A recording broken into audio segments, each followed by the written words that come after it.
Good day, everyone. It is nice over here for you and I because learning never ends and education is the key to an impactful life. My name is Anthony Nathaniel. Good day, everyone. This is the third episode of Physics for SS3 course, and in this episode, we are going to be dealing with projectiles. Now, basically, a projectile is basically an object that was launched into the air and allowed to move or fall under the effect of gravity. So basically, it's like a free falling object that is launched.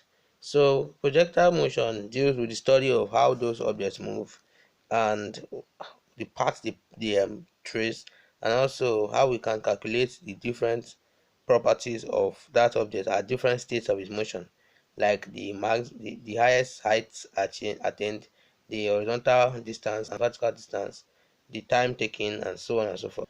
Whenever we talk about the motion of a projectile, it is basically motion in two different dimensions. It's kind of like you are looking for the component of the total motion in the vertical and horizontal directions, because in the vertical directions the object is moving vertically from up to down just as if it's free freely. Then in the horizontal direction it is moving with zero acceleration and constant velocity from side to side.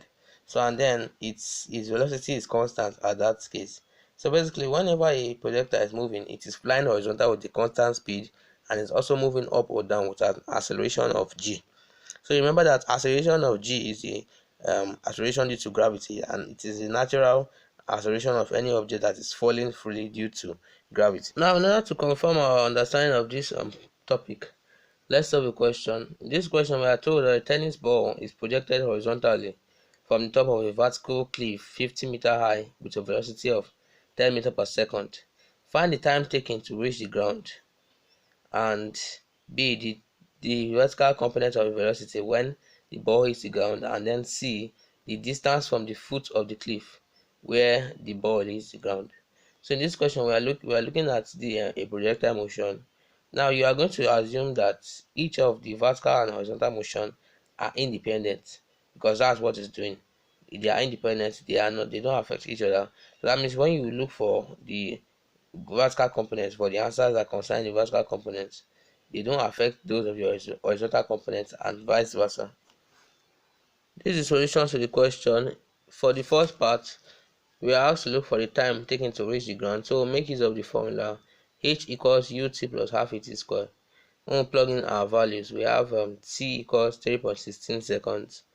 Then for the second question, um, we are looking for the vertical component of the velocity when the ball hits the ground. So that is v square equals u square plus 2gh.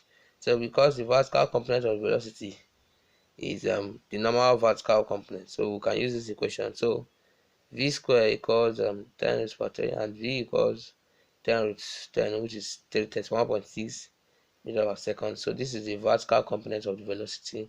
Then finally, we are looking for the distance from the foot of the cliff where the ball hits the ground.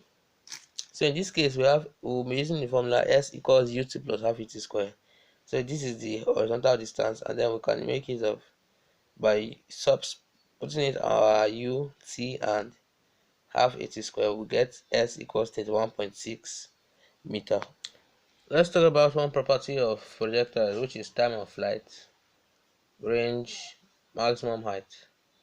First of all, we can see that from when we talk about the vertical component and the horizontal component, just like when we're talking about velocities, projectiles also have their vertical and horizontal components of their velocities, and yeah, we have and their distances. So when we have the vertical component of the distance, which is ut sin theta minus half t square. So let the time of flight be t, then y equals ut sin theta minus half gt square. So the time of flight is the time required for a projectile to return to the same level from which it was projected. So the reason is that when dealing with time of flight, it is the total time taken for the upward and downward motion of the projectile. So that means after time t, y equals 0. Yes, from the equation we can have that 0 equals ut sine theta minus half g squared. So t equals 0 or t equals what? 2u sine theta over g. So that's how we get the time of flight for a projectile. So 2u sine theta over g. Then also the time taken to achieve the maximum height is half of the time of flight, just in case you don't know, and that is equal to u sine theta over g. Now yeah, let's talk about an alternative method of looking for the time of flight. Now this alternative method involves considering the vertical velocity at the maximum height. So there's a common knowledge that in projectiles, your velocity at the maximum height is 0. So using 0 equals u sine theta minus gt. And the reason why we are using minus here is that we are talking about an upward motion. That's the first stage of the projectile motion. So because at maximum height v equals 0 and t1 is the time to reach the maximum height, so we have t1 equals u sine theta over g. So therefore the time taken to rise from level of projection to the maximum height is equal to the time taken to return from this height to the level of the projection. So it's kind of like dividing the projection plane into two equal halves. So therefore the total time of flight is equal to 2t. That's capital letter T equals 2 times u sine theta over g. So this is another way of looking for the time of flight of a projectile. Now for those of us who would like to go visual, this is the diagram of a projectile motion. So from the left to the right, from the left, you can see that the projectile is actually being launched into the sky with an angle of theta, and then that is the upward velocity u. So when we resolve the velocity in the vertical and horizontal component, we have u, y, and ux respectively. So as the projectile moves on, its trajectory signifies the various property of its motion, and then that is the part of the projectile. So and at the maximum height we have that Vx, but Vx is always constant because it's always moving at horizontal direction with constant velocity, but it's only the vertical velocity that is changing. So at the end of the day, it lands at its destination, and the destination is still on the projection plane. So this is basically the kind of the most common type of projectiles we study in physics. Now, the range of a projectile is another concept related to projectile motion that talks about the maximum horizontal displacement of a projectile from its projection point along its projection plane. So it's basically the horizontal distance from the projection point to the point where the projectile hits the projection plane again. And we can derive the formula for the range, by using the fact that the time taken to travel the horizontal distance is capital letter T, which is the time of flight. So since the horizontal component of the velocity of the projectile remains u cos theta throughout the flight, we have that r equals u cos theta times t. That's u cos theta times 2u sine theta over g. So at the end of the day, we have that would be r is equal to 2u squared sine theta cos theta. And from trigonometry, we know that 2 sine theta cos theta equals sine 2 theta. Therefore, r equals u squared sine 2 theta over g. So this is the formula for looking for the range.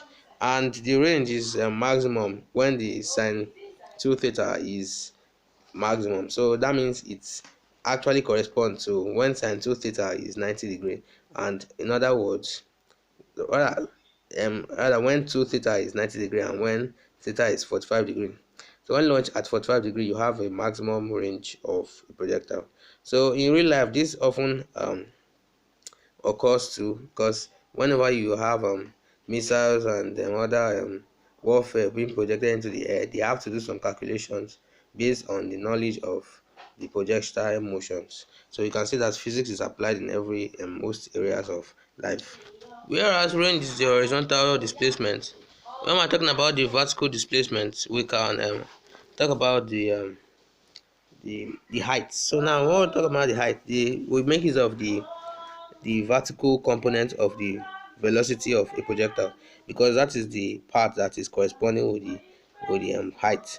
And then when we make use of that, that's u sine theta. So plug into our equations, into the third equation of motion with respect to free fall. So when we solve that, we'll have our height, which is maximum height attained. Height equals u square sine square theta over 2g. That's the formula for maximum height. Some moments ago, I was talking about the fact that projectile motion and the knowledge of projectiles is often applied in warfare and all the rest. So you can see that this is the drawing of a plane, and as the plane moves, it's moving with a particular velocity and it's at a high particular height h. When you launch a projectile, often a nuclear weapon or maybe a a, ballistic weapon. Now, when you will launch that weaponry with an initial velocity of u at an angle theta, now that theta, it's if you take the components according to the directions and we follow the line of sight, the projectile will take a path that is typical of the projectile trajectory we've been studying, which is kind of parabolic in nature. So it won't just follow the line of sight, but to follow a slightly parabolic way, and then it will land at its destination. So by the time it gets to its destination, the plane would have already been vertically overhead that that that that that place. So you can see that even as projectile is moving with at a slightly slanted path, even when it gets down, it has already um, achieved the same horizontal distance as the plane which was going straight. So that shows you that in a projectile, no matter what the angle of projection is, it's moving constantly horizontally, and it's just as if it is being thrown down. Finally, let's solve a question that will help us polish whatever we've studied in this episode. Now, we are asked that a projectile is fired with an initial velocity of 100 meters per second at an angle of 30 degrees to the horizontal. We are asked to calculate the time of flight, the maximum height attained, and the range. So, one interesting thing about projectile motion is that all you need to know is the formula for calculating each of the properties of the projectile in flight. For example, when you're looking at the time of flight, the formula is 2u sine theta over g. So all you need to do is plug in your values of u, which is 100 meters per second, and your um, sine theta, which is 0.5, and your g, which is universally known to be approximately 10. So when you get that, your answer will be 10 seconds. Then for the next one, your maximum height attained, we will make use of the formula for that, which is u square sine square theta over 2g. Plug in your values and then you get your answer of 125 meters. Then for the range, the formula is u square sine 2 theta over g. Plug in your values, you get 866 meters. So you can see that there's a difference between the horizontal distance moves and the vertical distance moves. So don't confuse the two. But when we are looking at the height attained by the projectile in in the two dimensions, that is in the solid, or rather let's call it two dimensions, that is the height attained based on not on the vertical and horizontal but the slanted height. Now we can make use of the resultant of these two heights and distances, but that would be topic for another consideration. So thank you for watching this video to this extent, and I hope I'll see you next episode.